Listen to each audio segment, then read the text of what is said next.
Afternoon.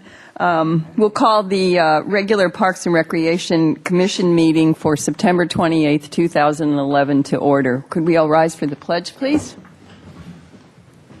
Ready, pledge. I pledge allegiance to the flag of the United States of America and to the republic for which it stands, one nation, under God, indivisible, with liberty and justice for all. Thank you. Ms. McGill, would you call roll, please? Chair Wiscombe. Here. Burns. Here. K-Spear. Here. Ferrara. Here. Jacobson. Here. Longstreet. Here. Trentacosti. Here. Intern Yee. Thank you, Ms. McGill. Ms. Rapp, any changes to the agenda or written communications? No, we don't, Chair Wiscombe. Okay, thank you very much. Okay, we're going to move on to public comment. We have one speaker slip here for public comment. Any member of the public may address the commission for up to 1 minute on any subject within the jurisdiction of the commission that is not scheduled for public discussion before the commission. We have Mr. Rick Goodfriend here. Would you like to come forward, please? Thank you. Welcome. Hello, I was here last month and nobody else was here, so it's nice to see everybody now. I'm a pretty happy guy, and I work very hard in my computer all day. I'm self-employed. I like to go down to Ledbetter Beach and relax and enjoy myself. The last year or two, going down there it's infested with bugs, with seaweed, and I'm getting the wrong information from the Parks Department compared to what the Coastal Commission tells me. And I'm wondering if the seaweed could be cleaned up all the way down to the beach as other beaches are cleaned up. And I would like this to be agendized and really talked about and some research done instead of getting the same answer, which is not correct from the Parks Department. And I've sent letters to Ms. Rapp, to the City Council, and I think this is the place I need to talk to about doing some research and looking out different options to clean up the beaches. And I know the other beaches look a little bit better, and there's tides and all this, and the water and the birds to take care of the nature out there. But there can be a happy medium, I think. And clean it. If you go down to the beach today, it's horrendous. It really is horrible. I was down there yesterday. I found one little clean spot to lay down for a few minutes and go take a swim. And not just have the kelp put into the ocean, but really haul it out like other beaches do. So thank you for hearing me and being here. Thank you very much for your comments. We appreciate them. How would I get it agendized, or how could I do that? Well, it's not on our agenda for discussion. We're not allowed to discuss the item, but I wondered if any of the commissioners would like the item agendized. I believe that if two of us bring it up, we can have it on the agenda. If that's correct, why don't we put it on the agenda? What a concept. I believe if two of us are on the, say we should put it on the agenda, we can get it on the agenda next month or the following month. If that's possible, maybe we should do that. But I'm not sure if it's and now this is beyond what we should be, but I don't know if it's a park issue. If there are two of you that are interested in having it be on the agenda, I would suggest that the chair meet with staff to discuss the scope and the timing of the report. Is there anyone else that's interested? Yes. Okay, we have two people interested, so we will do that. I will meet with the staff and we'll figure it out. Thank you very much. Thank you. Okay. Thank you for your comments. Okay, I'm closing public comment, and we are going to move on to community service recognition. And I believe we have Mr. Rich Hanna here. Welcome.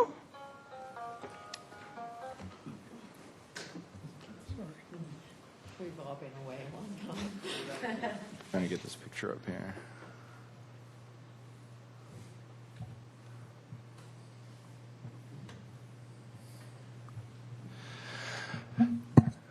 Good afternoon, Madam Chair and Commissioners. It's my pleasure to be here today to formally recognize the Santa Barbara Rotary Sunrise Rotary Club for a generous $2,500 donation that we received going into this past summer to keep the West Beach wading pool open.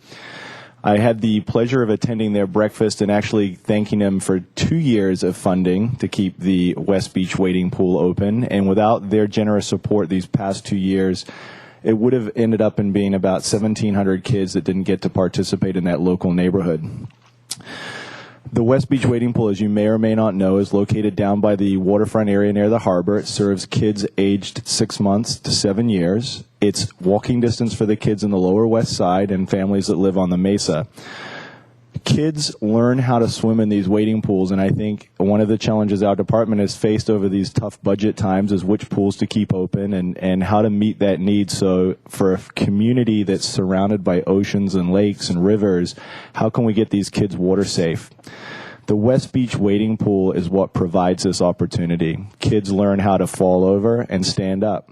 They learn how to be water safe and hold their breath, and it's all done in an unstructured but supervised environment.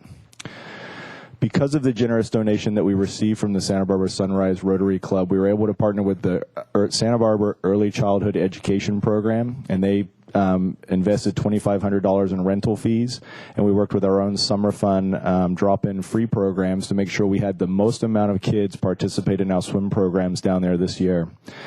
So it's my pleasure today to recognize Joanne Shanefield, who is the past president, but also the chair of the, gotta make sure I get this right, Charitable Donations Committee, and current president Joe Weiland, who are here today. And if I can have them come forward, and I'll let you make the actual presentation. But without them, 1,700 kids would not have had the opportunity to participate in aquatic programs this year. And on behalf of the aquatic section, we really, really thank you.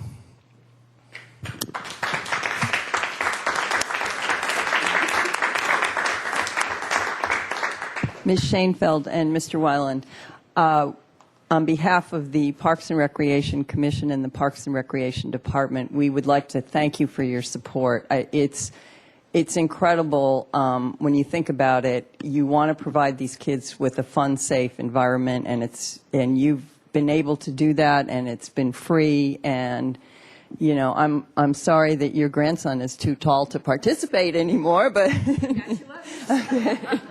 but we really do thank you. It's incredible, 1,700 kids this year. That's just great. Thank you so much.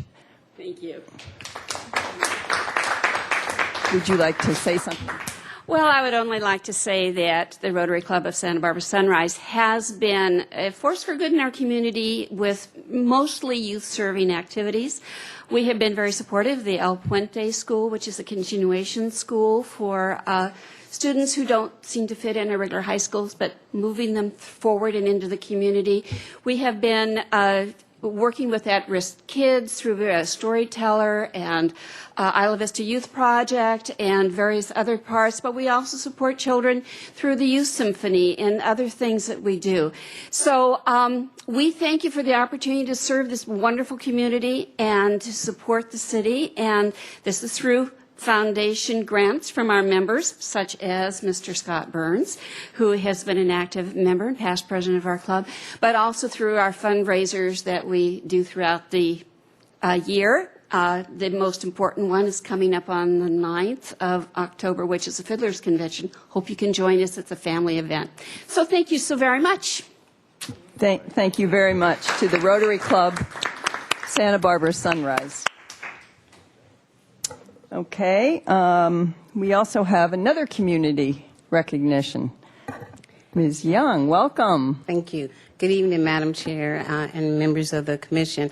It's my privilege to recognize Shahoo's Meat Company, and unfortunately the representative wasn't able to make it. She thought for sure that she could make it, but we wanted to still recognize them because of the good nature things that Shahoo's has done. And in particular for this recognition, the Youth Council generally does an end-of-the-year dinner each year to recognize some of the things that the Youth Council is doing and also to prepare themselves for the next year. And this year, Shahoo's made of generous donations to the Youth Council to make them be able to have their banquet and to be able to have a really good time, and we're really very appreciative of that. And in the past, Shahoo's has been very generous for many youth programs in the city, including many other ones that they've also done for the Santa Barbara Youth Council. So on behalf of the Parks and Recreation Department, we wanted to recognize them, and we're sorry they couldn't be here this afternoon, but we really wanted to recognize them for their generous donation and the spirit that they show in community spirit and giving to the community. Thank you very much. I just wanted to say that after the May 23rd event, I think, with the Youth Council dinner, the commission did get a report from both Intern Yee and Commissioner Jacobson on what a great affair it was and how Shell Hoops made a very big difference in it. It was really fun, and please extend our thanks on behalf of the commission and the Parks and Recreation Department to them for their service. I think we should give them all a round of applause.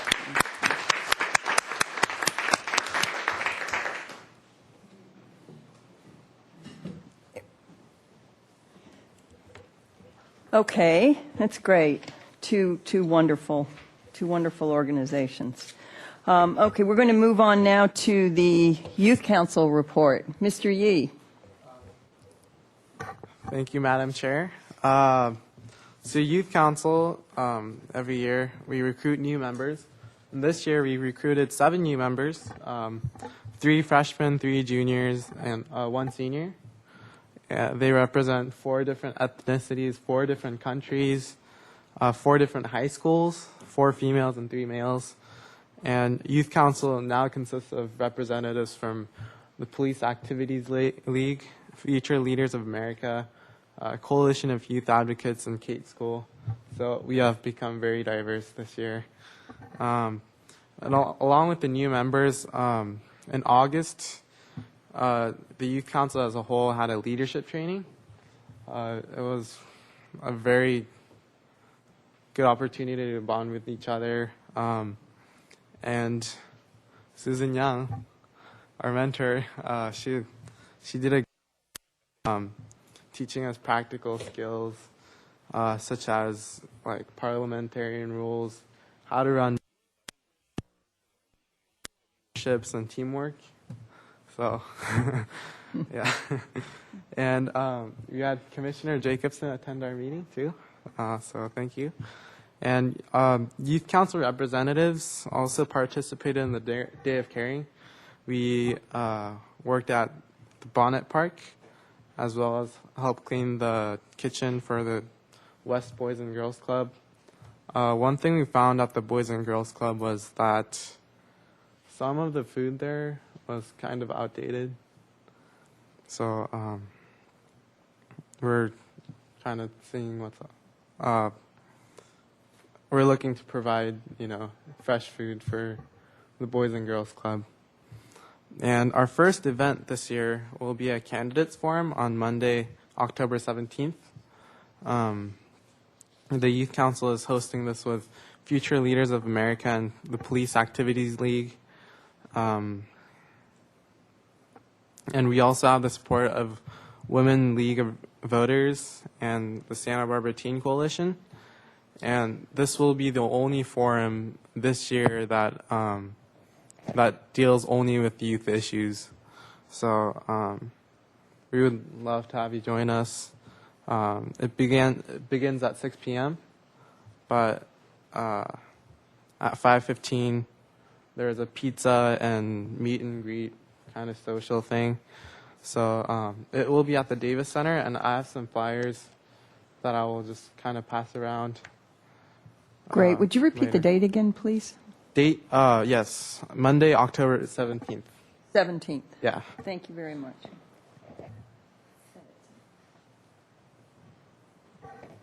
And our meetings are held, to kind of remind you, our meetings are held the first and third Mondays of every month, and we invite anyone to attend. So, thank you. Thank you very much, Mr. Yee. Just as an aside, did you just, I read somewhere where you are you a finalist tell us about what just happened to you, please. You know what I'm talking about, I think. Oh, thank you. Well, there's this every junior in the country, or not every junior, but most juniors in the country take a test called the PSAT. It's a prep for the SATs.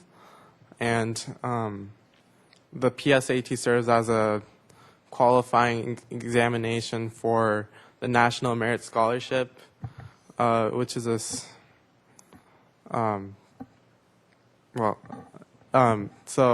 what happened was I did well, and I was picked as a semifinalist.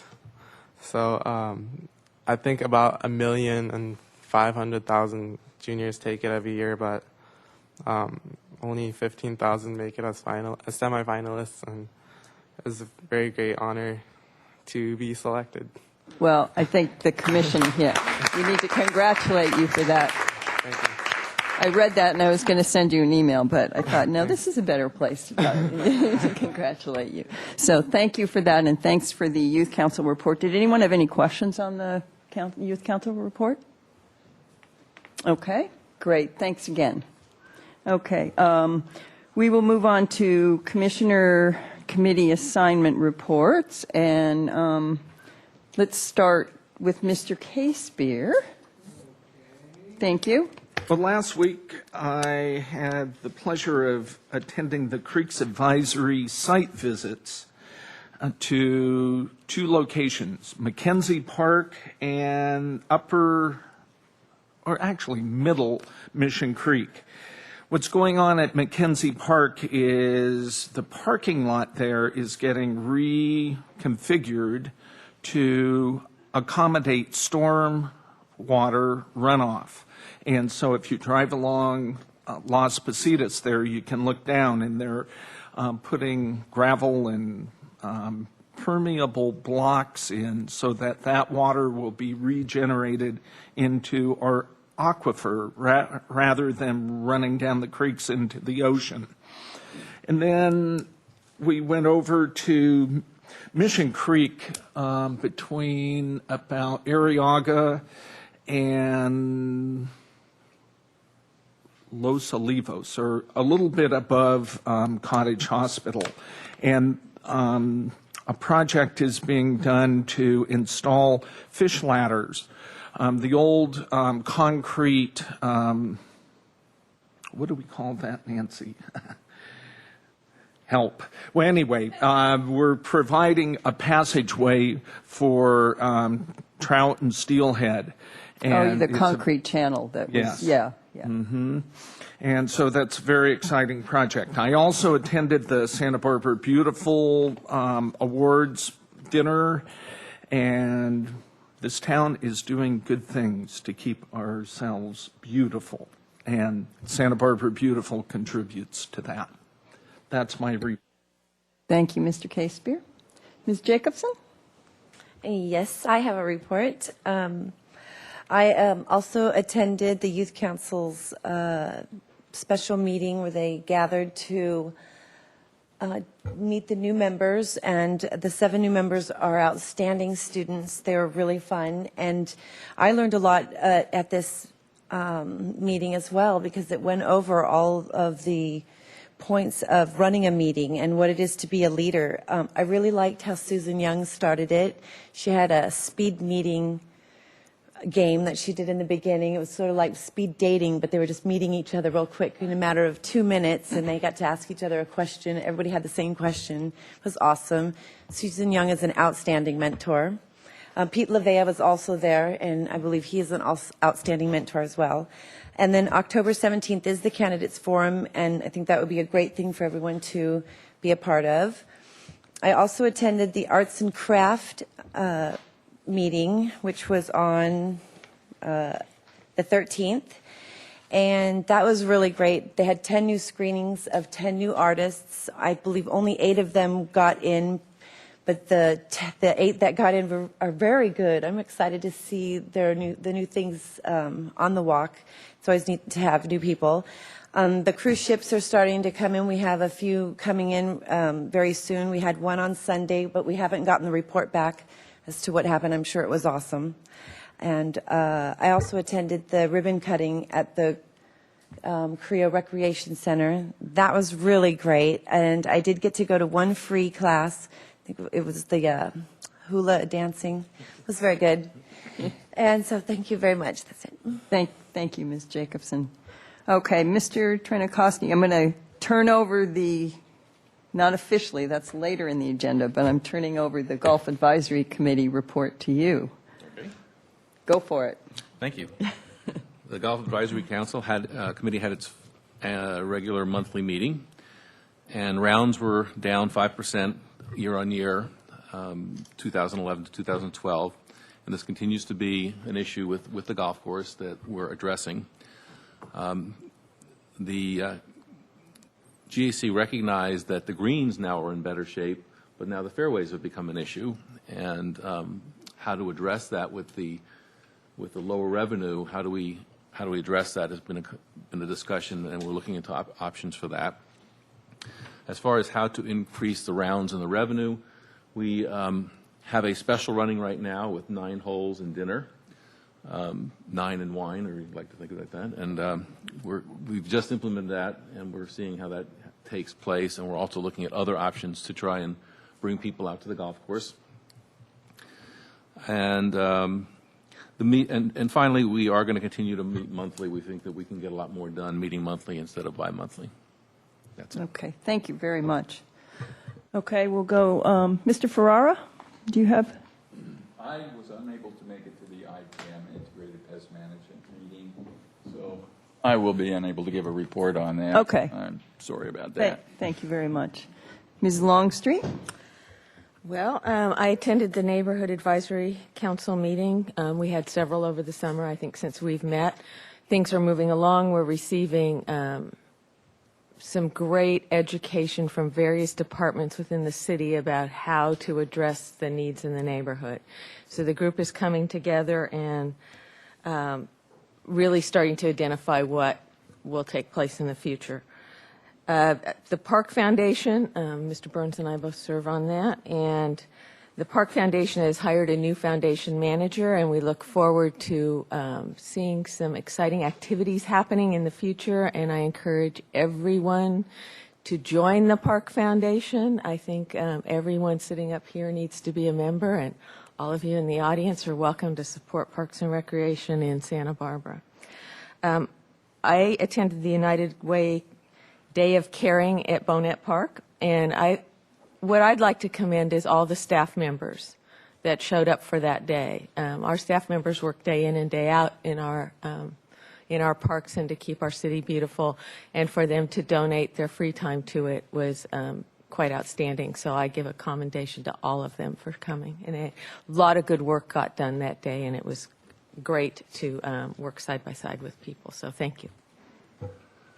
Thank you, Ms. Longstreet. Mr. Burns? No report. Okay, thank you. I have a couple things. On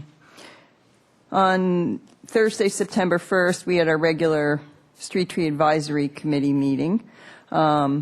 Mr. Downey announced that there's going to be a reorganization for enforcement and that Tim is going to start to share the responsibilities with some of the other staff, I believe. So that's a good thing. You will, for the trees on your agenda, we conducted site visits, did reviews, and made recommendations, which are in your packet. And then, sadly, Karen Chrisman, who is the chairman of the Street Tree Advisory Committee, informed the committee, she's a certified arborist, that she will not be reapplying when her term ends at the end of December, which we'd love to try. And I know Mr. Downey's going to try to work hard to talk her out of it, but I talked with her yesterday. I don't think that's going to happen, but she's got commitments with her kids. Her kids are young, and she's got a lot of school commitments now that are keeping her busy. So please keep your eyes and ears open for potential candidates. It's going to be very difficult to fill her shoes, but hopefully we can do that. And then in terms of special events and meetings,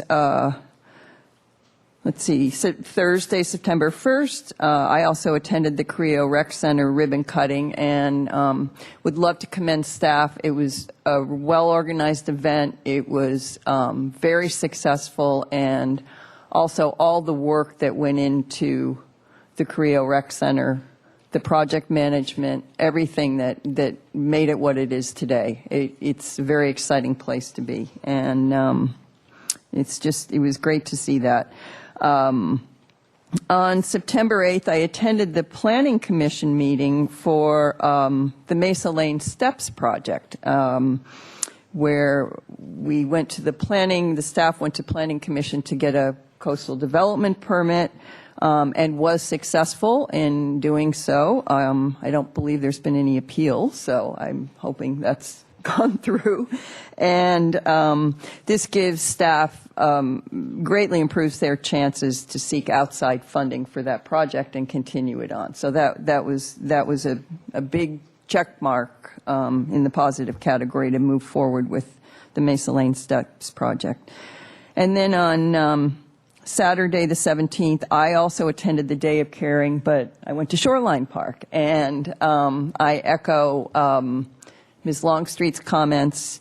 It was a well-organized, great event. Tons of people showed up. We got a lot done. It's a big park. We worked in a couple areas, but they really look spiffy now, and staff just did a great job, and thank you for that.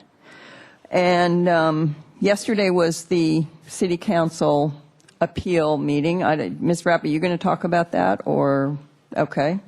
For 21 North Milpa Street, which were the two ficus trees, if you all recall, and the applicant appealed our decision. We denied the removal, and the applicant appealed the decision to City Council. City Council denied the appeal and upheld the decision made by the Parks and Recreation Commission on that. So that is my report. No, thank you. So now we move on, Commission and Staff Communications. Ms. Rapp? Chair Wiscombe and Commissioners, actually, I don't have to talk about two of my three things because you all did such a good job. But I do want to add some comments, actually, to the Day of Caring. And I want to very officially thank the United Way and all of the volunteers and the organizations that supported the United Way Day of Caring. Just to give you a sense of the scope, we had over 100 volunteers that worked in those two parks. This is, I think, our fourth or fifth year of working with the United Way to designate one of our park or recreation facilities for a special work site for the Day of Caring.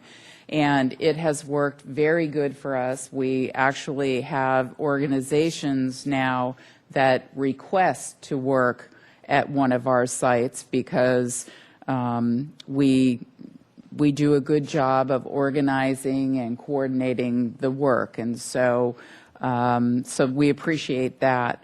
And there was a lot of work that got done. You all mentioned some of it, but I'm just going to add to that because it's a lot of man hours that our limited budget is now not having to put in. So weeding and mulching, painting of stair rails and handrails in Bonnet Park. It was just so amazing to see the contrast once that was completed.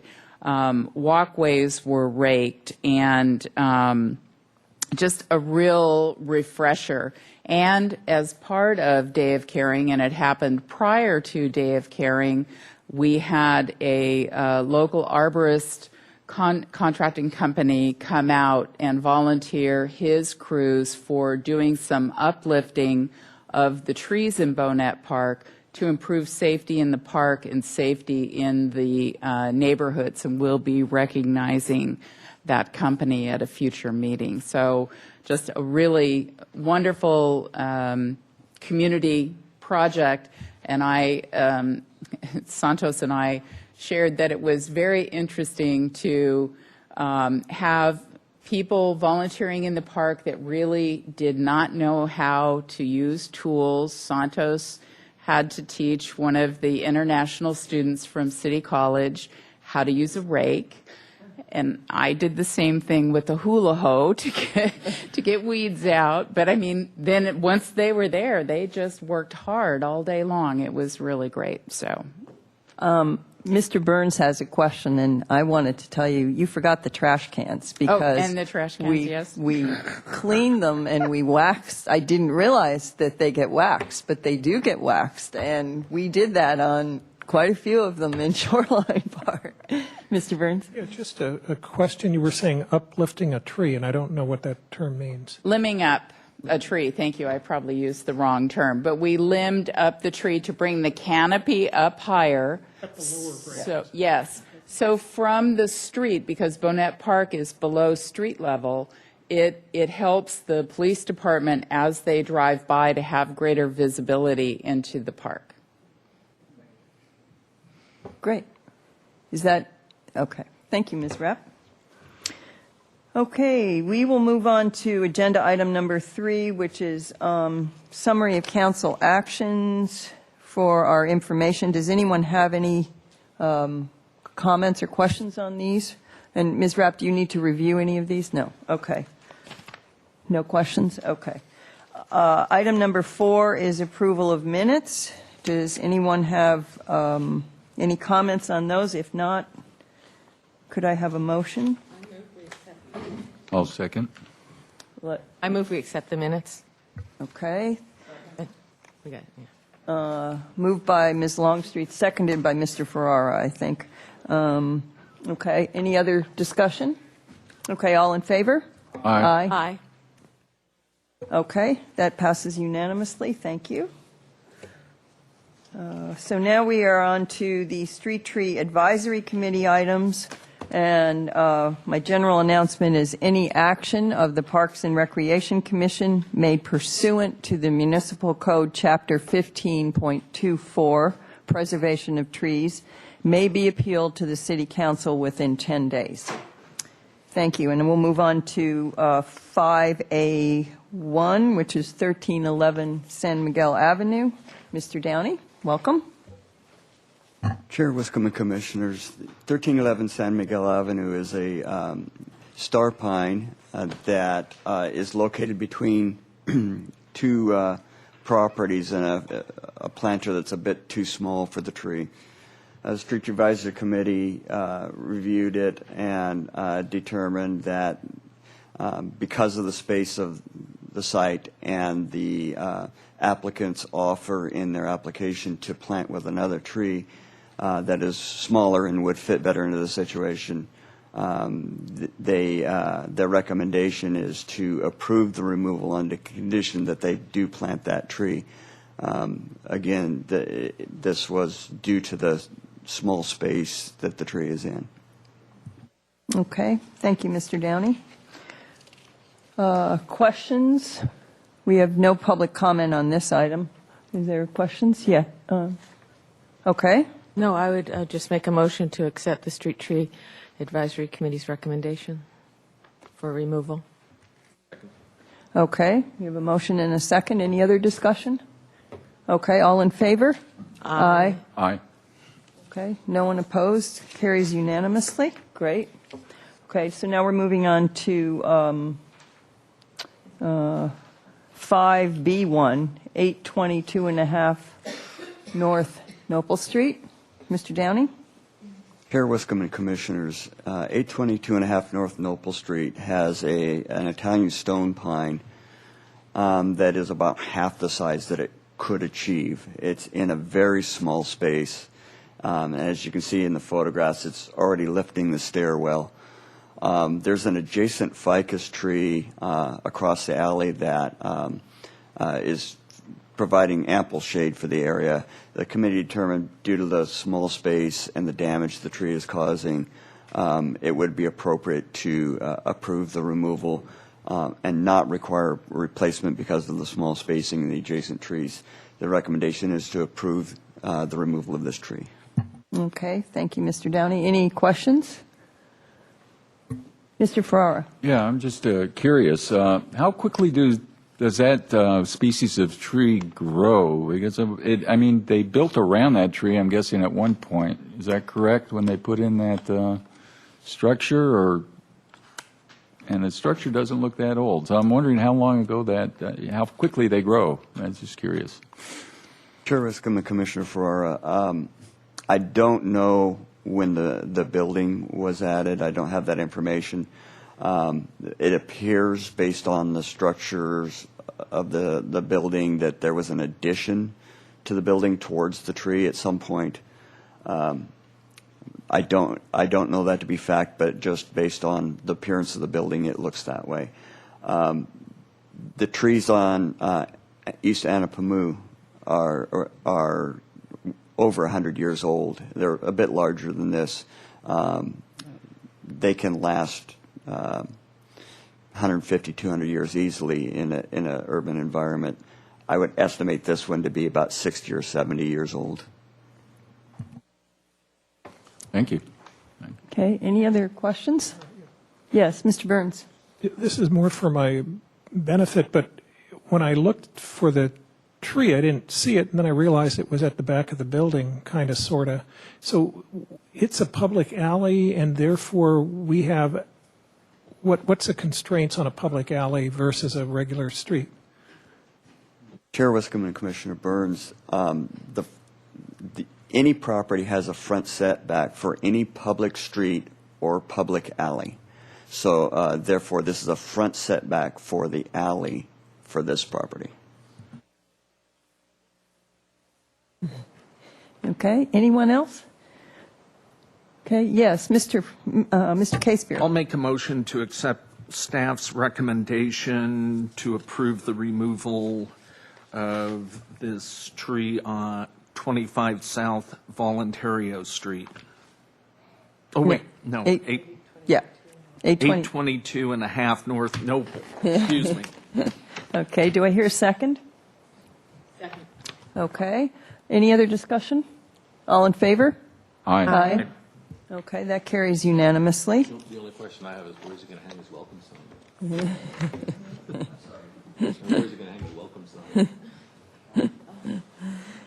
Okay, now we move on to item 5C1, which is the 1200 block of Coast Village Road. I see Mr. Suitings here.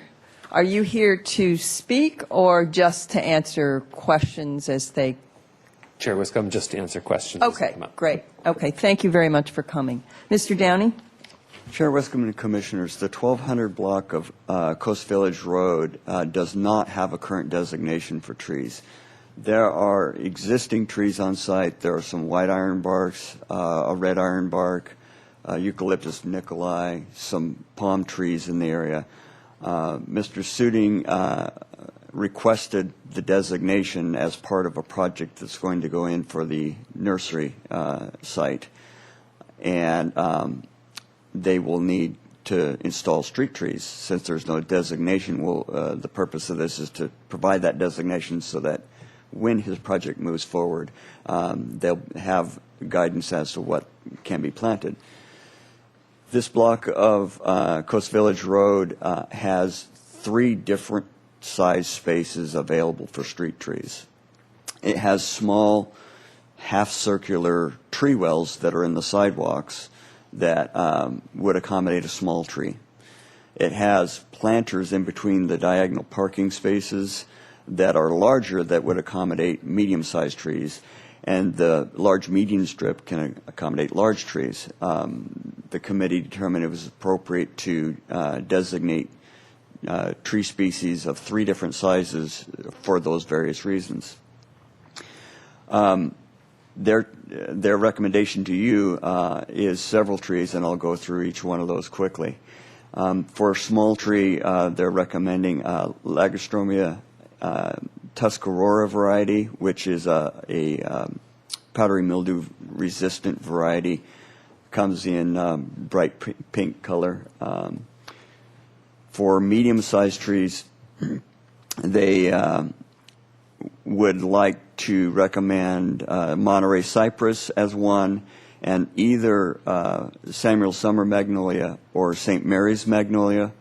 The purpose for the Monterey cypress is because there's a planter at the corner of Coast Village Circle and Coast Village Road that used to have a tree in it. And the project is proposing to put one of these at the other corner of the property, and this would be a mirror to that tree. And for other spaces, the committee determined either the Samuel Summer or the St. Mary's would work well. For large trees, the tree on the left is a white ironbark. It's a picture of one of the trees in that block already. And on the right is rainbow gum or Mandanao gum eucalyptus. It would work well in that situation as well. The committee's recommendation to you is to adopt those trees for this section of Coast Village Road. Great. Thank you very much. And I know that we appreciate Phil Suding's help on this, and I think on the Street Tree Advisory Committee, I know really spent a lot of time out there. It's a pretty exciting project. So does anyone have any questions of Mr. Suding is the landscape architect for the project, so he's here to answer any questions you might have. And does anyone? Yes, Ms. Jacobson. I just had a question. Is it to adopt all 3 of these species of trees? Okay, cool. That's all. Okay. Yes, Mr. Ferrara.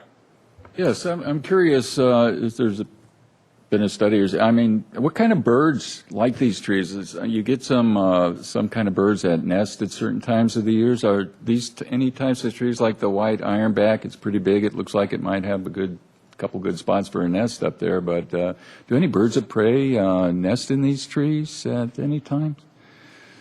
Chair Wiscombe and Commissioner Ferrara, raptors do tend to like larger trees to either roost in or nest in.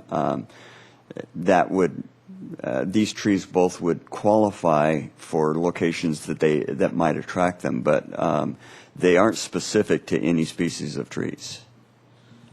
Thank you.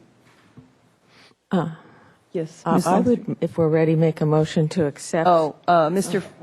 Yeah, Mr. Ferrara has one. I mean, Mr. Casebeer has one quick question. Is there any pending action to remove any of the existing street trees that are there now? Chair Wiscombe and Commissioner Casebeer, as part of the project, there will be a request come forward to remove the one magnolia tree in front of this property. It's in a pot that got set out there, and it rooted through the pot into the ground. That you may or may not see that one come across. It's something we're going to look at closely administratively. Okay. Trust me, it's in a pot. Yeah. All right. Thank you. Yes, Mr. Trenikoski. There's a quick question, more out of curiosity. I saw in Mr. Suding's letter you had recommended specific species of trees and that they were not included in the list. Is there a reason that some of those were not deemed acceptable? The specific species of Lagostromia, when we met out at the site, we had talked about the Natchez variety. Somewhere along the line, I guess they decided that was it Tuskegee? Tuscaloosa decided that was better mildew resistant, and I'm fine with that. That's not a problem. The Chinese fringe was just a suggestion. We did have discussions at the site, and since the Lagostromia existed about 5 blocks away, distance-wise, thought that was a good selection because it's doing so well in that environment. Thank you very much. That's helpful. Anyone else? Yes, Mr. Burns.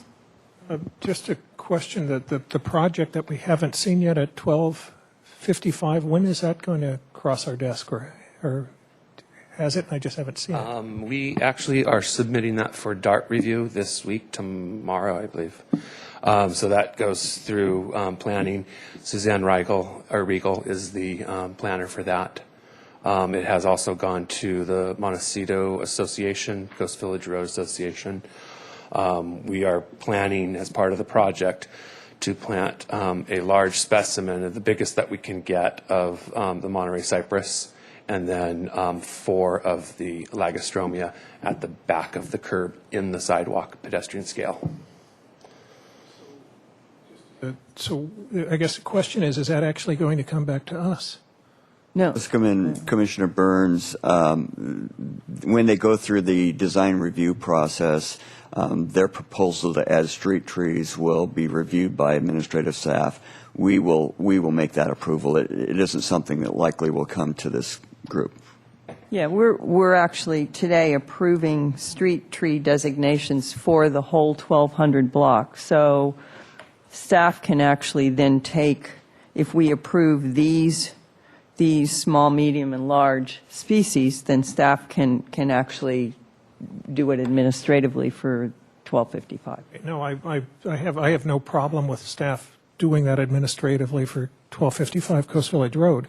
The comment why I bring it up is every once in a while things go through the planning, go through ABR, and suddenly a week before someone is all ready to start building, they come to us and say, oh, by the way, we forgot. So I just wanted to make sure that it wasn't that they had forgotten, but it's already in place. Thank you. Okay, anyone else? Okay, do I hear a motion? I would make a motion to accept the species designated for the 1,200 block of Coast Village Road. You're not going to pronounce No, I'm not them going all? to say any of them. No, I'm not. Come on now. Can't be trapped into it either. And just I appreciate the work that went into designating these trees. And I also like seeing the variety in such a large expanse as is up there. I think it's really nice to have this variety of trees. It makes a more natural setting. So thank you. I'll second that motion. I'll second it. Okay, I believe Ms. Jacobson seconded it first, so. Okay. If there's no further discussion, all in favor? Aye. Aye. Okay, great. Thank you very much. Thank you, Mr. Suding, for coming. We appreciate it. And good luck with the project. Thank you, Mr. Downey. Okay, we are moving on to new business, agenda item number 6, the Cabrillo Bathhouse Business Plan. Ms. Zachary, welcome. Chair Wiscombe, members of the Commission, with this item, we are asking the Commission to take an action to identify 2 members to participate in a focus group for the development of the Cabrillo Bathhouse Business Plan. And just as a quick background for the Commission, you did hear a little bit about this when we did your last capital improvement report, and then also as part of the budget process. There is $250,000 of redevelopment agency funding that's been allocated to a 2-part project that are being undertaken in tandem. The first is a building feasibility and assessment analysis and some conceptual plans for a renovated bathhouse, which is the lower section of the building.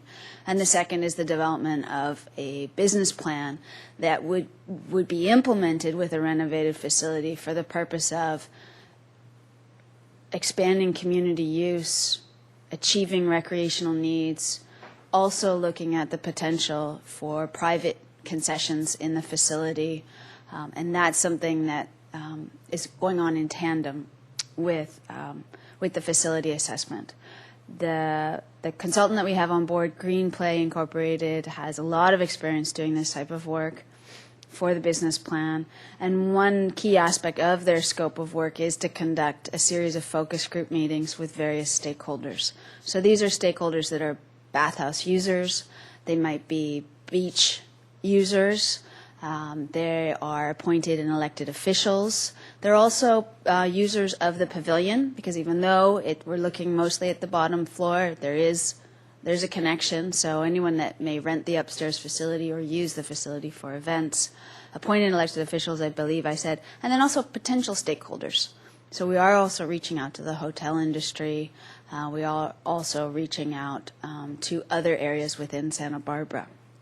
With that in mind, we would like the commissioners to participate as commissioners, with the idea that you have a broad approach and view of the department's objectives in providing recreational services to the community, understand some of the nuances of the things that we do now, and also as in these focus groups, you would actually be in a group that wasn't just commissioners or just elected officials. You might be in a group that included a hotel manager, that might include an event planner, that might include a beach volleyball player or someone who puts on a special event.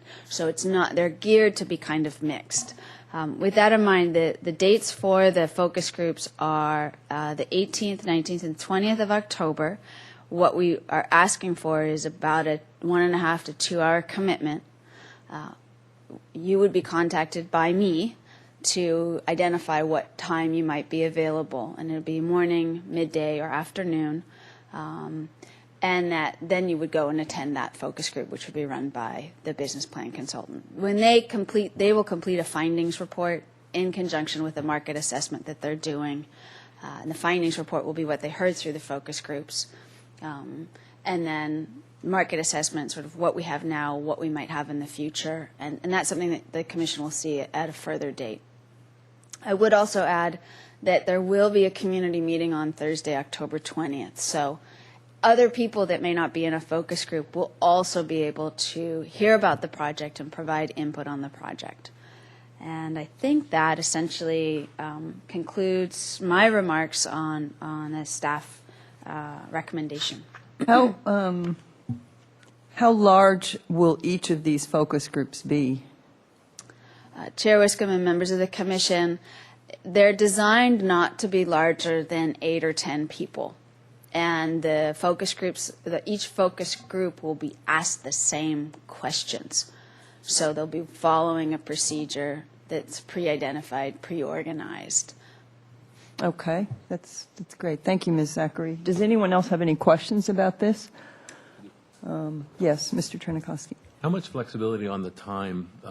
Will we be offered several slots, or are we going to be assigned a time slot? How is that going to work? Chair Wiscombe and Commissioner Trenikoski, when we contact all the potential focus group participants, we will have 3 different days and time slots on each day. So there'll be a little bit of juggling on our part to fit everybody in. But in short, yes, that's what we will try to do, is accommodate people's schedules, with the idea that the morning will be closer to the beginning of one's workday. The middle day one will be around a lunchtime, and the afternoon will be near the end of a workday, understanding that it's easier to get away from your regular workday or whatever you might be doing to attend a meeting. Okay, thank you very much. Does anyone else have any questions? One additional note for the Commission, if I could, Chair Wiscombe.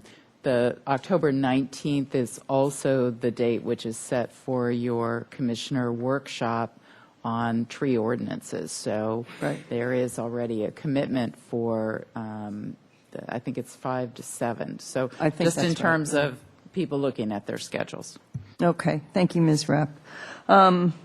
I just, one thing I'd like to say, I think it would be wonderful to have someone from the Commission that has experience with the bathhouse, using the bathhouse, using the facilities down in that area. And I know that Mr. K-Spear has volleyball, and you're quite active down there, and I don't know how that would fit into your schedule, but I think it's important that we have someone from the Commission that absolutely can participate at that level. Mr. K-Spear? Yes, I have a long history going back to the 60s with the facility and the inner workings, the back rooms, and I am available to participate in these dates. Okay, thank you. Just as a point of procedure, do we actually have to nominate and vote, or are we just selecting? Chair Wiscombe, actually, it is and the recommendation should have been that the chair select 2 members. And Okay. the idea is it gives an opportunity in a public forum for you to have this discussion. Okay, great. Now, is there anyone? I just wanted to say that Mr. Burns participated in the infrastructure task force, and so he has a great deal of history with the facilities in our community, the needs of the facilities, and how we look forward into the future. So I think that perspective is important.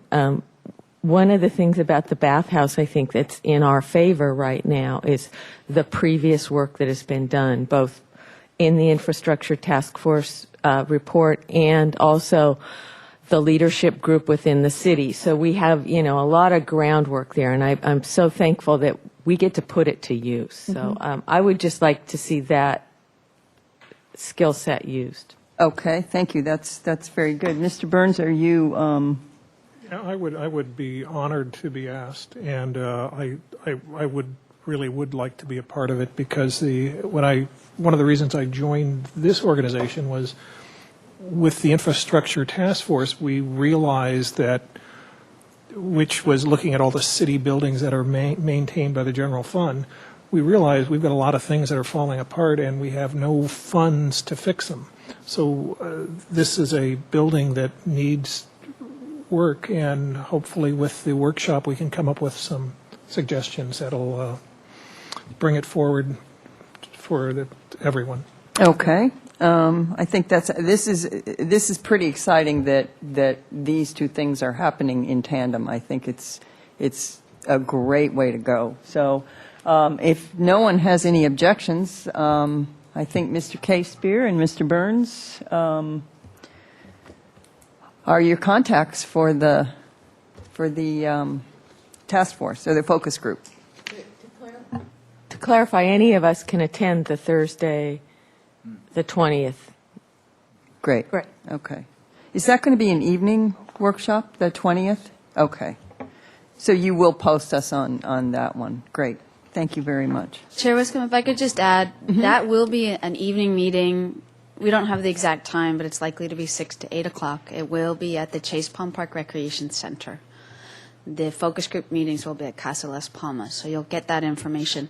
And then we are planning a public meeting for the findings presentation as well. So there will be another opportunity for other commissioners, members of the public, stakeholders to kind of get a check-in before they really roll up their sleeves and start developing the business plan. And be happy to answer any further questions you have in the future about the project. The community forum on the 20th, though, that's going to be a meeting where community members can actually speak out. Great. Okay. Yes, Mr. Burns? I'm sure there was a reason for it, but whenever we've got an opportunity to meet at the actual building, I think it would make more sense, because otherwise people are going to say, well, I'm talking about the that office over there on the left, and if we're in the building, it's maybe easier for people to think about that. I don't know what the cost constraints would be, but you guys might look at that. Chair Wiscombe and Commissioner Burns, we actually have the facility rented during that week, so it kind of takes precedence over us.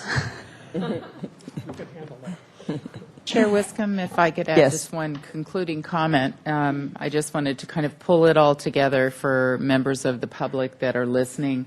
As Commissioner Burns mentioned, the relationship between the business plan and the future of this building is that we would seek through the business plan the opportunity to generate sufficient revenue so that the building can be maintained for the future.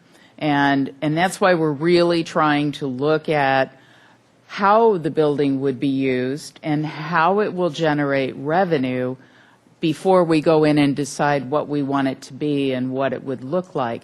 It does still need to, and our priority would be that it have a recreation focus for the community. So we're not just going to, highest bidder for private concessions.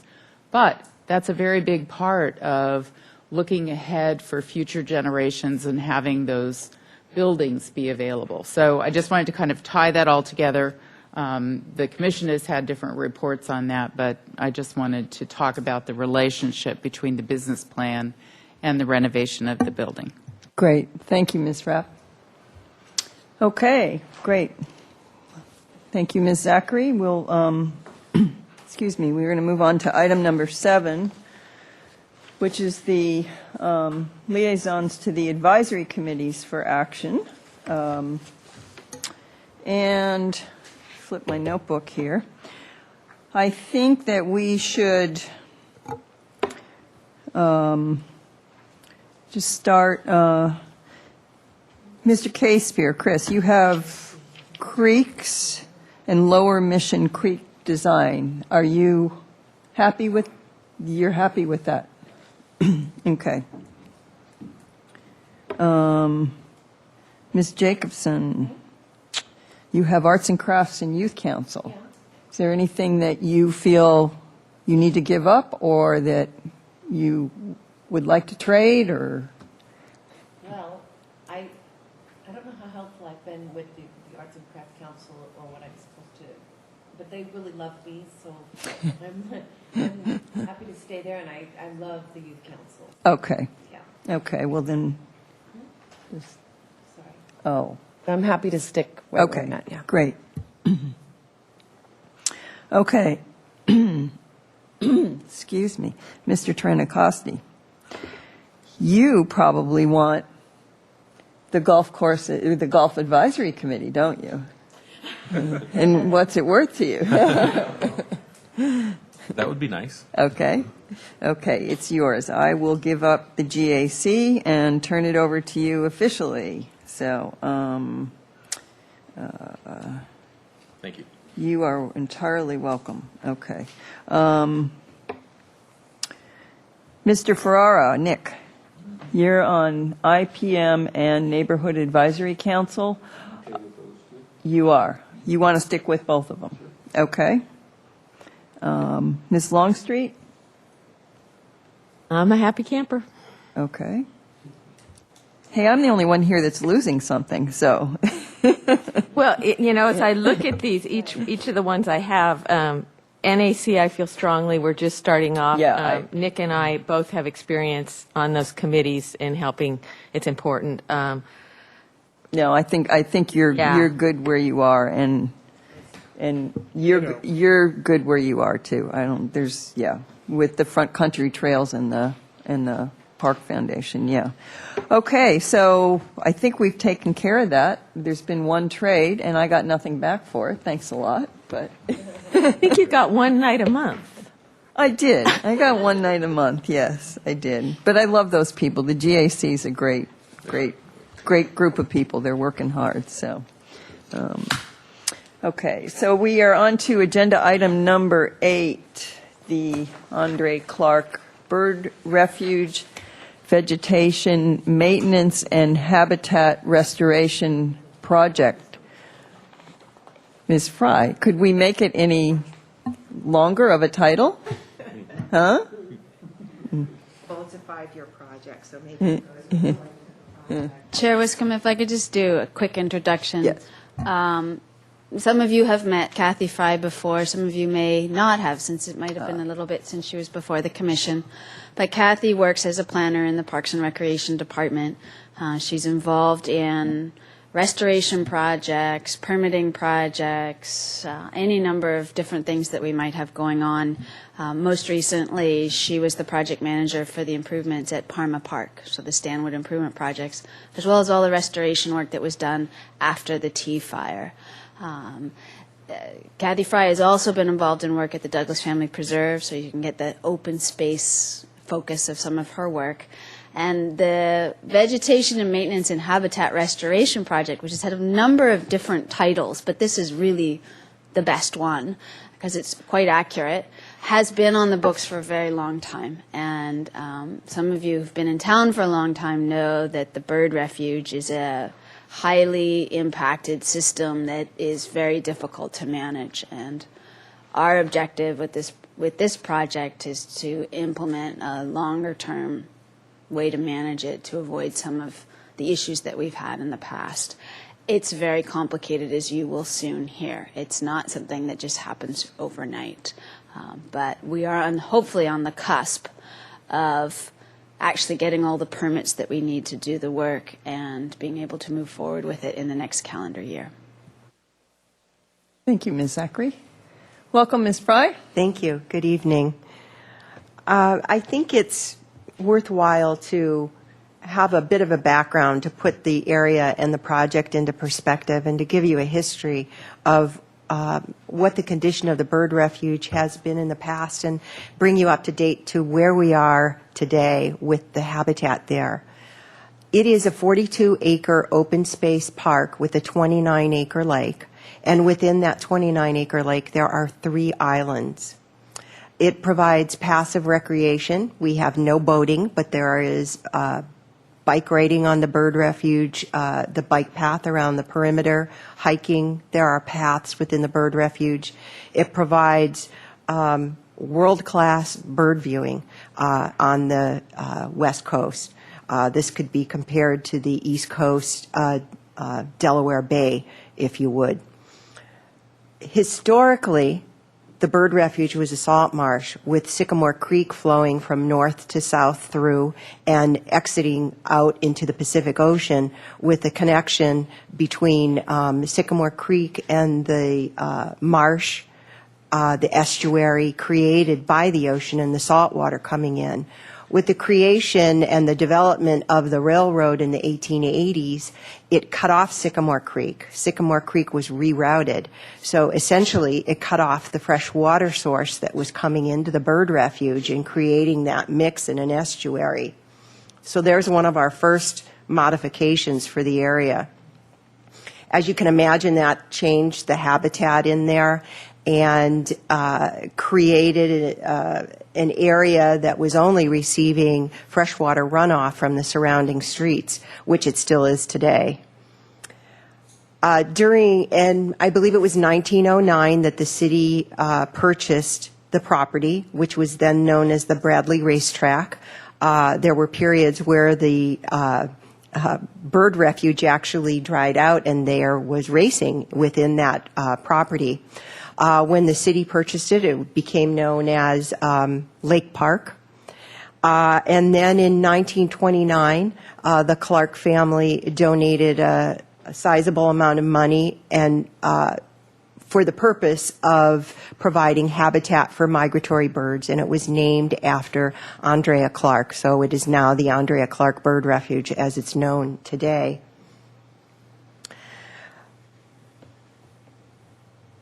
Also, in addition to the funds that were provided from the Clark family during the 1980s, there was a Coastal Conservancy grant that was provided. With the combination of those funds, a lot of the development, if you want to call it that, the platforms, the vegetation, the lawn, the horticultural plants that are there, and also some of the habitat restoration within the northern border of the park came from the combination of those funds from the Clark family and from that grant. Also at that time, the parking lot was put in the weir at the southern portion of the bird refuge underneath Cabrillo was developed at that time. So that was in the late 1980s, the early 1990s that happened. Now, this picture is quite zoomed out. The bird refuge is at the very bottom, and the reason we wanted to present this was to show you what the watershed is for the bird refuge. It's highly developed. It is that northern portion. It's 844 acres. It's hard to see. There is a yellow line that delineates the bird refuge watershed. And that watershed is primarily from the homes in the area to the north and also from the golf course.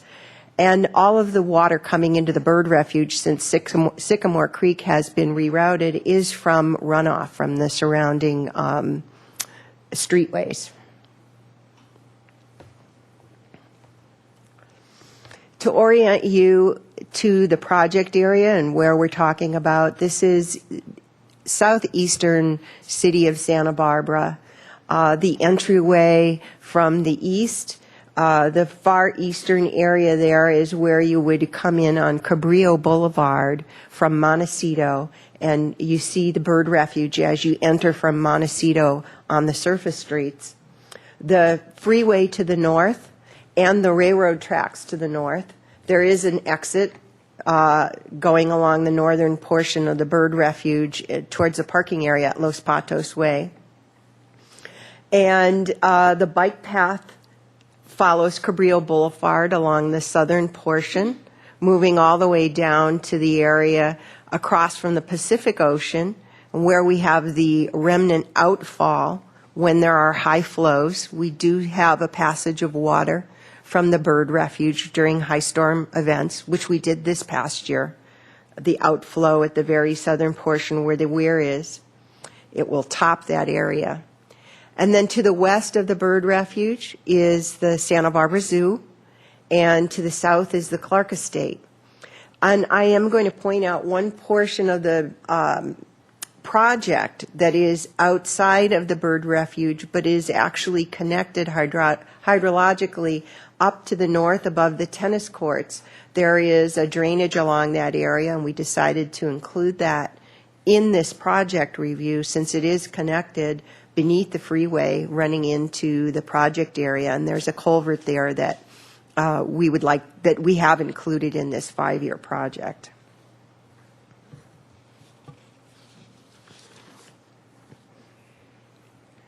So why are we doing this? Why are we spending all this time and research on the bird refuge and time?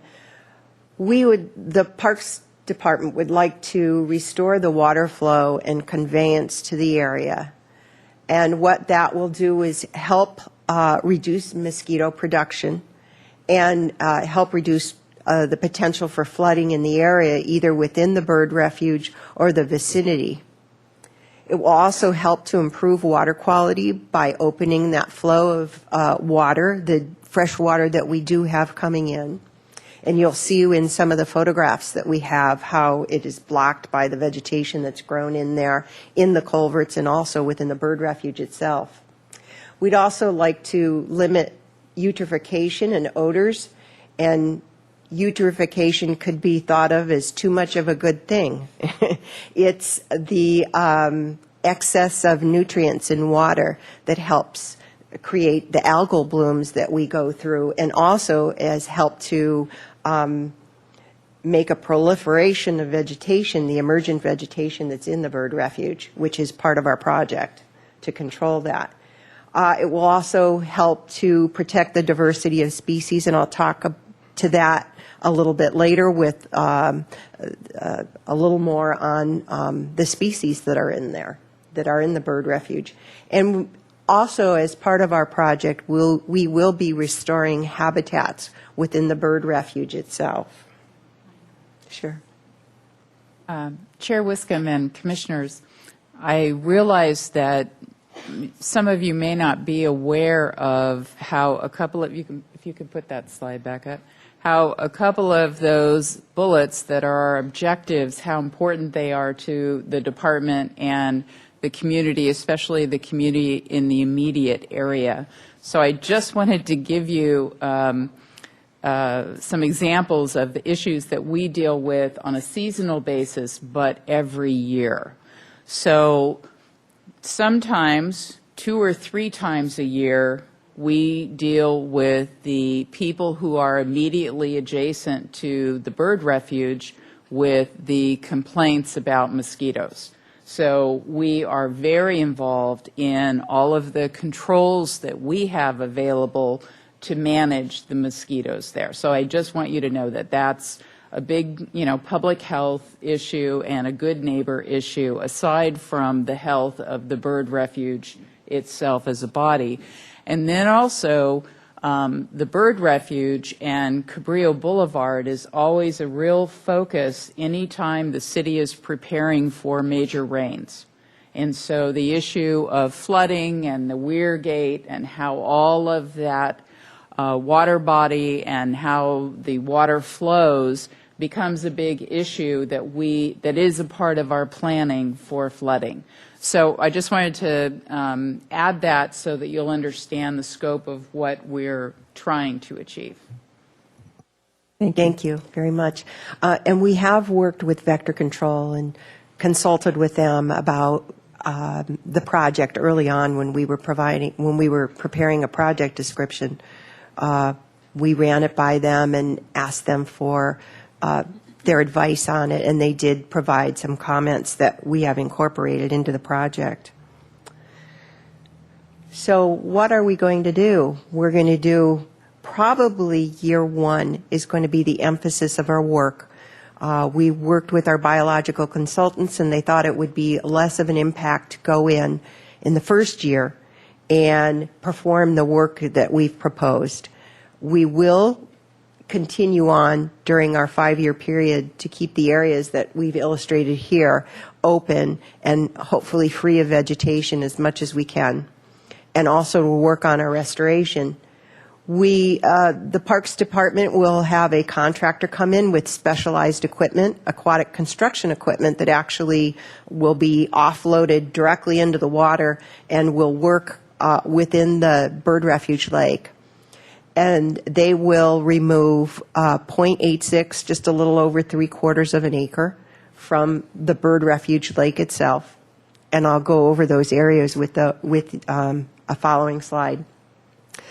We're also going to have them remove just a little under 1/10 of an acre out of a culvert that comes in from the northern portion of the bird refuge that goes underneath the freeway, and also that culvert that's along Old Coast Highway. We'll be cleaning that out to keep that flow open. Sediment has filled in those areas, and vegetation is established in there. They are man-made culverts that are a hard bottom. They are not a soft bottom like the bird refuge lake. And then we propose to keep those areas open for the 5-year period. And we went for a 5-year permit because it is more economical, both time-wise and dollar-wise. And we also consulted with agencies before we started this work, and they agreed that they would prefer to review this once at the beginning of a 5-year period and have us continue to work under that same permitting. Of the acreage we'll be removing, if we are successful in removing 0.86 acres out of the lake itself, that is what we'll restore. If for some reason we can only remove a half acre, that is what our restoration will be. So we will do an equivalent 1-to-1 restoration of the same habitat that will be removed, which is an emergent vegetation, mainly cattails and scirpus, or as it's commonly known as tules. And that's also one of the mosquitoes' habitat, and it's also known as a tule mosquito. They're directly related to tules. Tules provide kind of a stagnant, slow water when they develop very well, and then the mosquitoes are very successful in breeding in that type of habitat. As we were discussing where we were headed with the bird refuge and thinking about how we would proceed with this, it's been going on for years, and it preceded me. When we started working on a more formal project description, we realized we needed to know what was in the bird refuge. What do we have there? So we had one of our biological consultants come out and prepare a vegetation map, which is the basis of our project map here. And we're primarily interested in the emergent vegetation, or the marsh vegetation, which is in the blue and the blue-green colors on this map. The areas circled in red show through the alphabet A through E the areas that we're going in and working, and I'll go over those quickly on the map. The areas, 3 areas, A1, 2, and 3, are the 3 platforms, and we'll be doing a minimal amount of work around the platforms to open them up and keep them open for viewing. And also, we discussed the mosquito population there. It'll also keep the area more open to water flow, less stagnant, because the tules do develop around that area. Area B, one area you can see on the map here, and the other area is off the area we talked about earlier that's along Old Coast Highway. Those are the two culverts. Those will be cleaned out. Then Area C is our large area, which is just a little over half of an acre. It's 0.56 acres. And that area, as the water comes in from the culvert in B, sediment also makes its way into the bird refuge.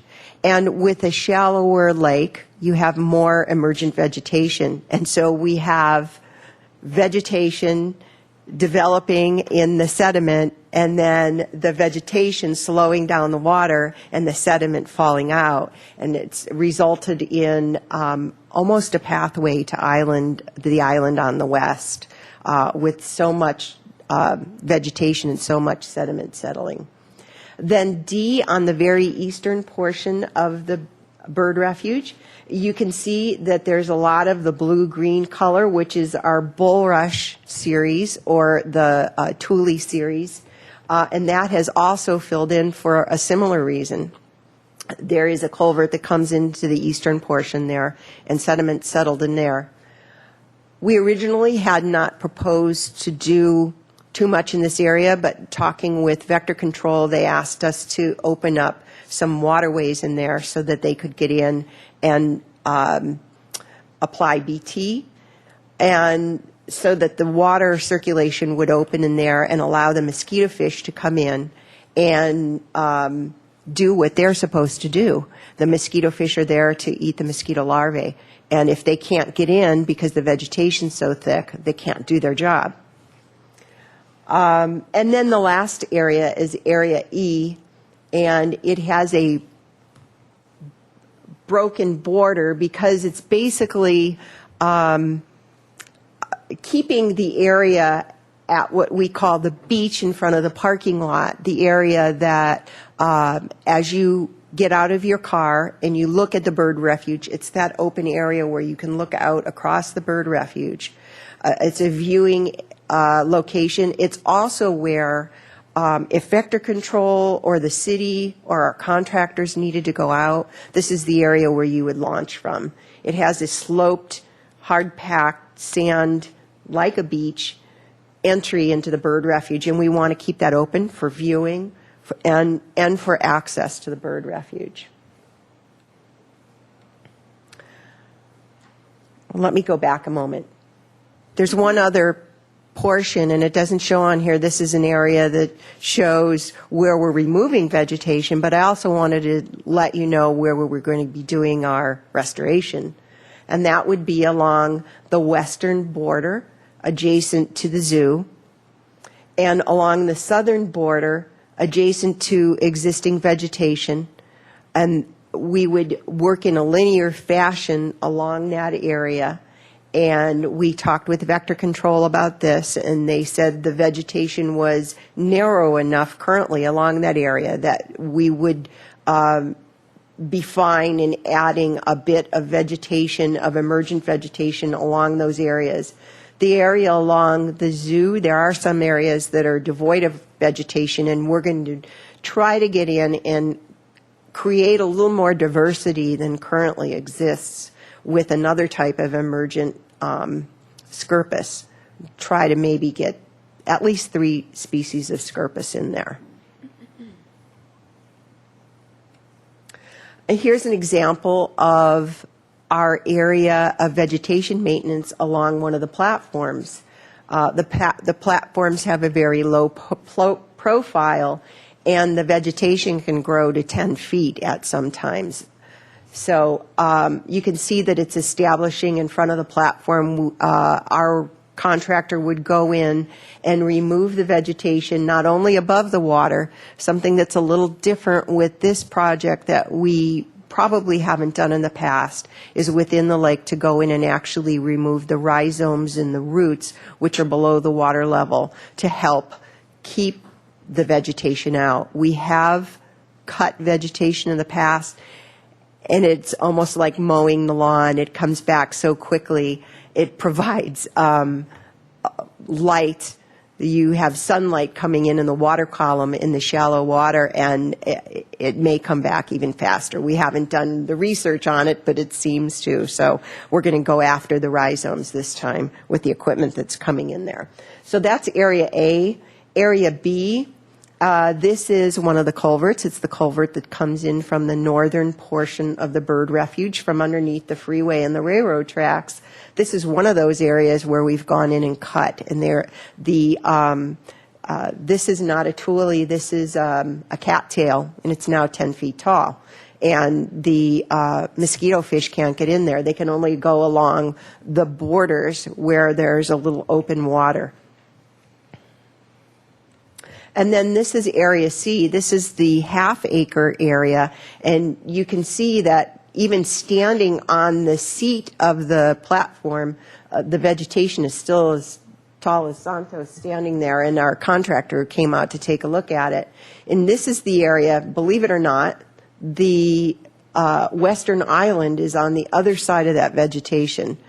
And this is at a time, the picture was taken when we've had a higher water level, but when the water levels drop, say during autumn, the feral animals can actually make their way out, like a stray cat or dog could actually make their way out to the island.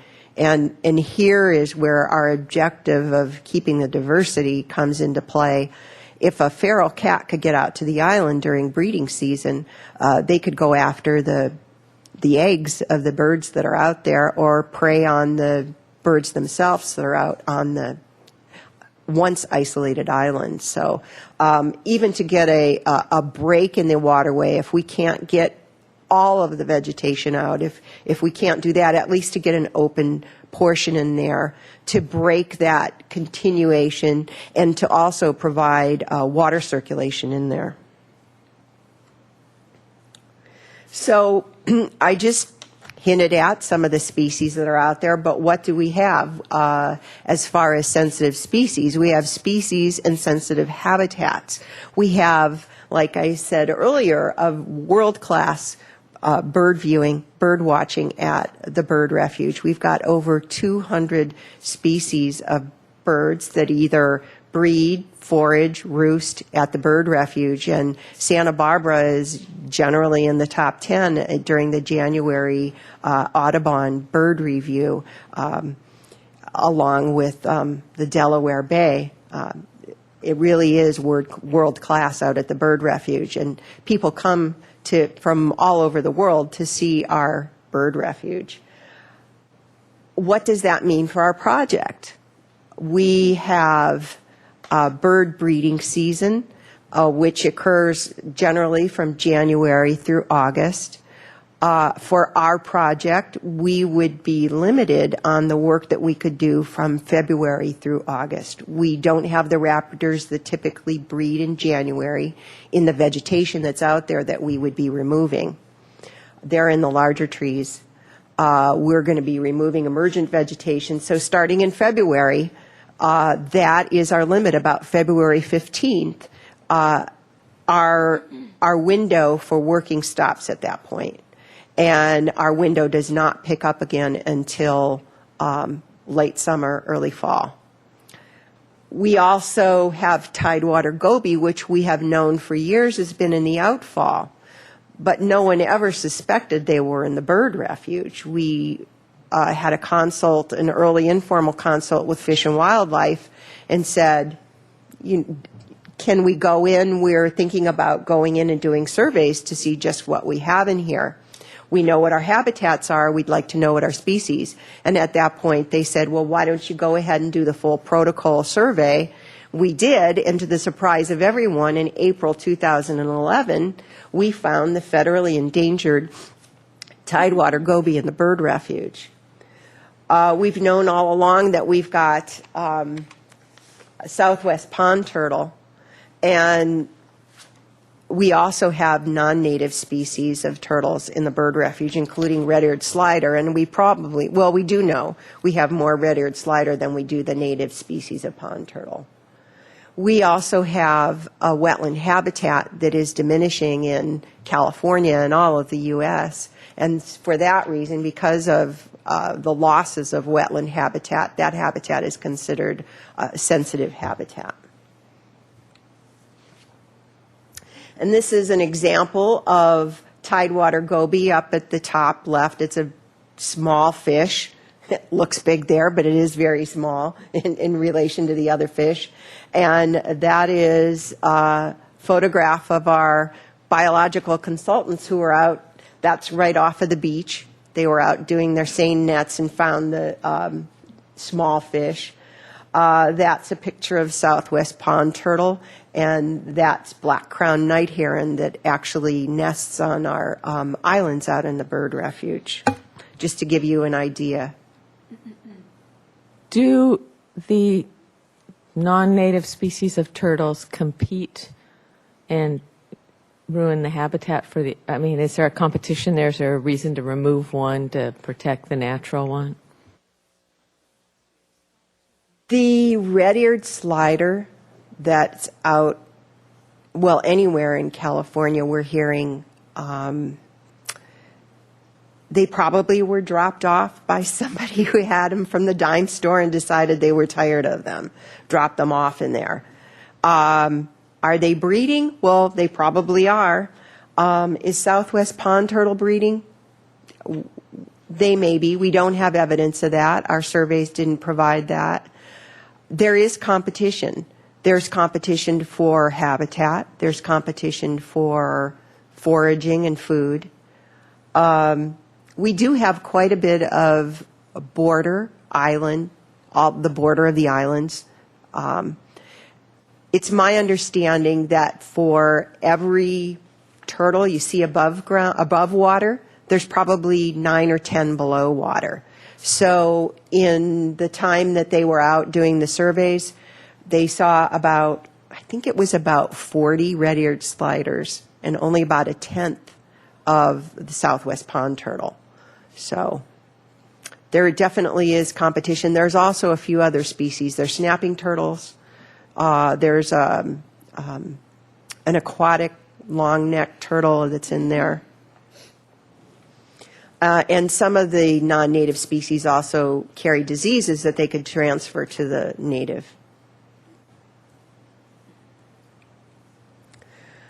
So with all of these resources, all these sensitive resources, we have a lot of oversight by federal and state agencies that have jurisdiction over the habitat and the species.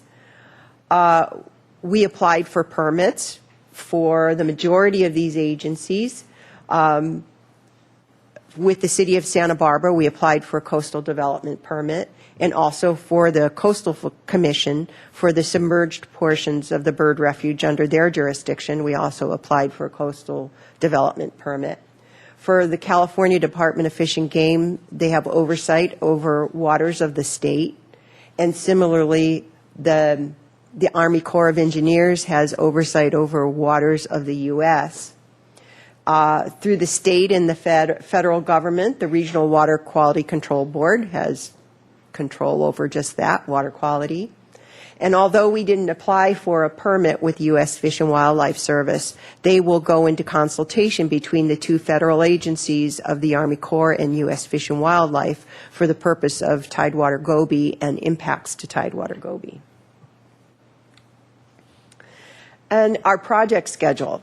Besides preparing for the project, our project was deemed complete by the city at the end of August.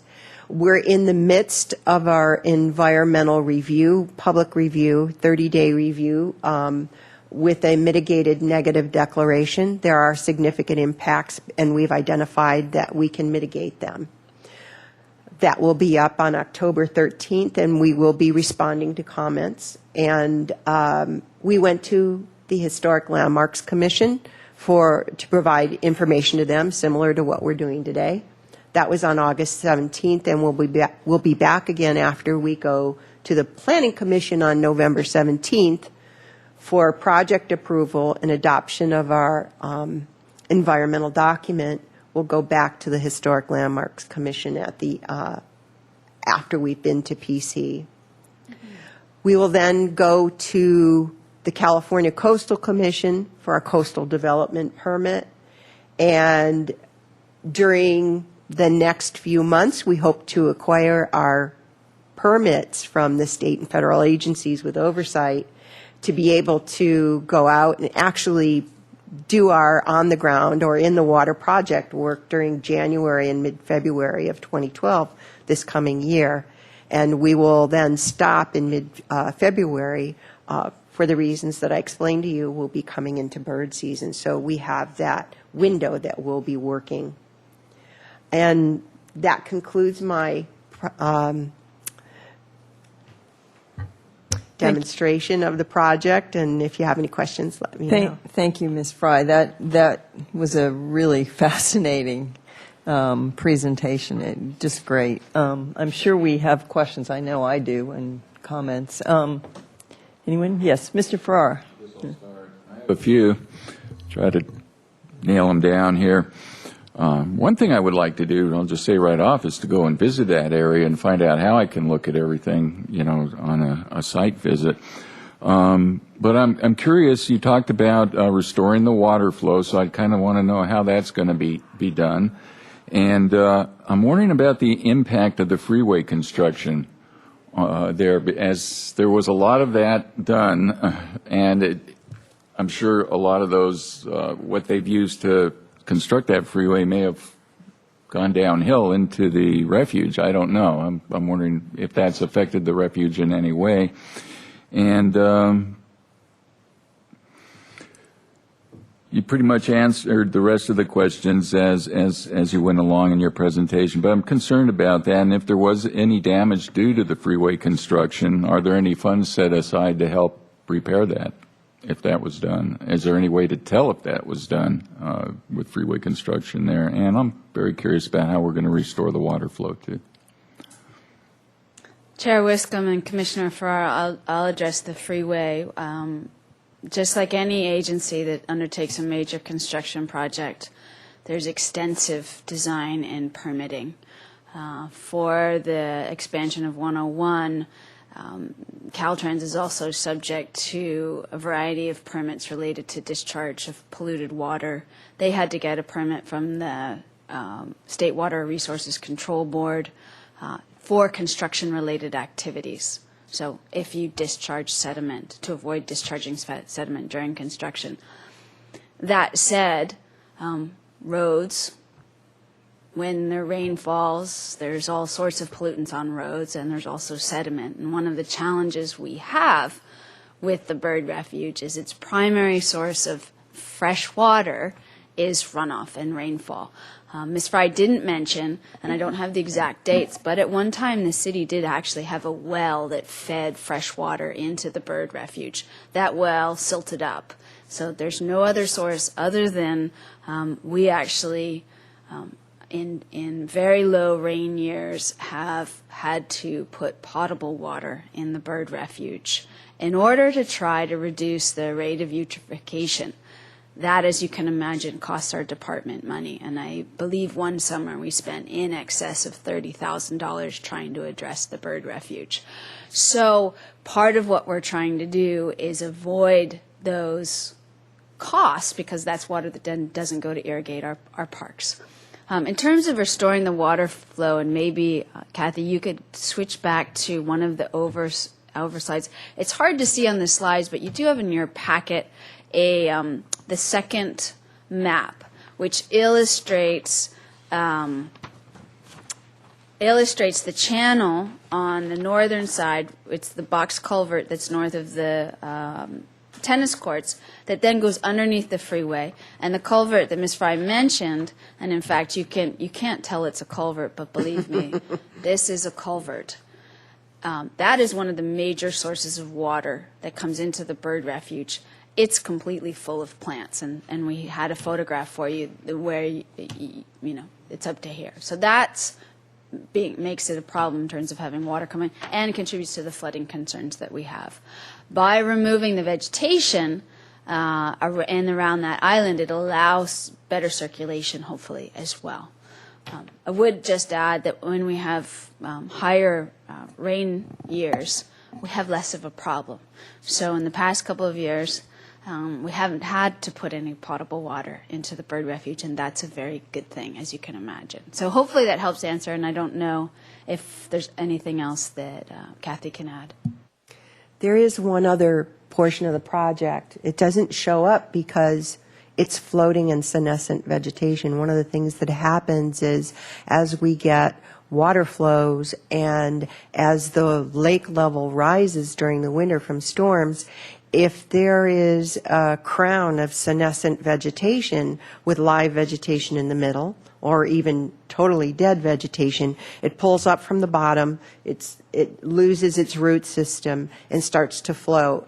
Well, we do go out in the boat or try to pull from the shore that senescent vegetation to stop it from clogging the weir. And you can imagine what that would do to Cabrillo if the weir filled. So our staff goes out during rain events, and maybe in the boat, or it could be from the shore, to go out and remove those senescent floaters and pull them to the shore to keep them from clogging the weir.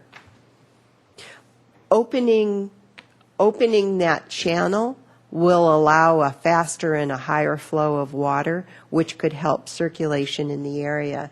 And also opening those waterways on the eastern portion, the very eastern portion where it's filled in, that could also help with circulation. Thank you very much. Any other questions? If you wanted to set up a visit, we could also do that. Does anyone else have questions or comments? Mr. Burns?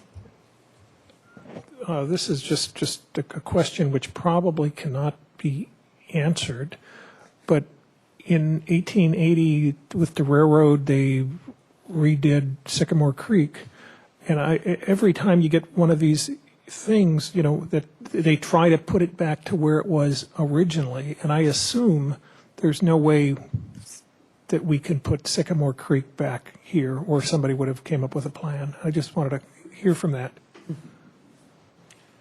Chair Wiscombe and Commissioner Burns, that question has been asked in the past, and there is a great deal of infrastructure between where Sycamore Creek is now and where it once was, and would require fairly significant changes in that whole area. So as you can imagine, there wasn't a lot of traction for moving forward with something like that.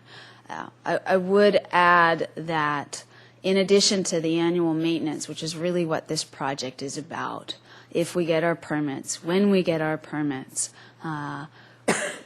we need to maintain vegetation on an annual basis. That should help us in the long term, in the short term. In the long term, we do need to look at how do we create a more functional system that's environmentally beneficial and then also is acceptable to the surrounding urban environment as well. And that's something that's off in the distance. Thank you. I had a couple, you all right? Yeah, okay. I just had a couple questions. Corps of Engineers permit, how long have you been working with them to obtain that? Just for the benefit of all the commissioners, if it's anything like the experience I've had with them. So, we started into an informal field visit in January of this year. Okay. And submitted our permits to most of the agencies in August, mid to late August, around the same time that we were working with the city. And we've communicated with them on a regular basis. The last time was this past week. So you don't anticipate any delays in getting your core permit, which is one of the key permits? We don't anticipate that. That's great. That's really great. I mean, it's a very exciting project. I think it's got to be something that the Corps is really anxious to be involved in and permit. Now, I was a little bit confused. How much of, you call this a maintenance project? So is it an independent contractor that brings in this equipment that gets submerged into the water, and do they have their own workers? And what I'm really getting at is how much of the department's staff time will be spent on this 5-year project, percentage-wise, or is that Jill's smiling? Chair Wiscombe, that's a very good question, and it actually leads to funding. We don't have final cost estimates for the project, but we anticipate over the course of the 5-year permit, we're looking in the range of $150,000 to $200,000. Year one, the first year, involves having the equipment come in, which would be done under contract, and our sort of preliminary cost estimate are in the range of $50,000. The remaining costs are the replanting what we took out, but planting it in a place where it's not likely to cause problems, which is really what we're talking about. We have to mitigate what we're removing by replacing it. So where's the best place to put it where it doesn't then create a management problem for us in the future? A good amount of that work, assuming the funding is there and secure, would be done under contract. The day-to-day maintenance, the storm-related work, Parks Division staff would continue to do that. We would not be contracting for someone to go out there during rain events. That's our responsibility, and we work closely with other agencies on that. And then also, because of the sensitive species and the sensitive environment, we have to hire consulting biologists to do surveys, to do the reporting, that kind of thing. We don't have to, but it makes a lot of sense for us to do that, and it's very efficient to do that. I will say we have almost all of the funding in our capital program. We do need to confirm with City Council the cost of that, and we will be going back in the next month, and hopefully we'll be able to secure it entirely.